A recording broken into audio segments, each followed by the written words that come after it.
বিশেষজ্ঞরা বলেন, জীবনযাপন পদ্ধতির কারণে ক্যান্সারের ঝুঁকি অনেকাংশেই বাড়ে। শরীরচর্চা স্বাস্থ্যকর জীবন ধারার এক গুরুত্বপূর্ণ অংশ। আদতেই কি ব্যায়াম করলে স্তন ক্যান্সারের ঝুঁকি কমে? অতিরিক্ত ওজনের কারণে বিভিন্ন ক্যান্সারের ঝুঁকি বাড়ে।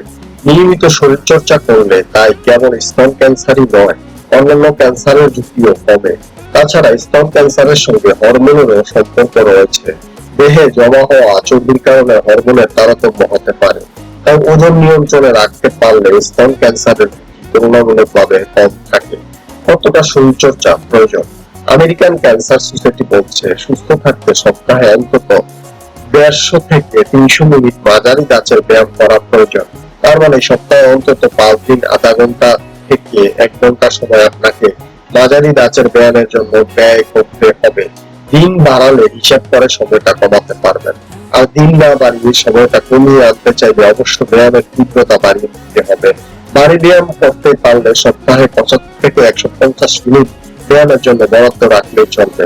আবার চাইলে এই হিসাবটা মাথায় রেখে পুরো সপ্তাহের সময় ভাগ করে মাঝারি ও বাড়ি এই দুই ধরনের ব্যায়াম করতে পারেন। তবে শরীরচর্চায় যত বেশি সময় দেবেন সামগ্রিকভাবে ততই ভালো।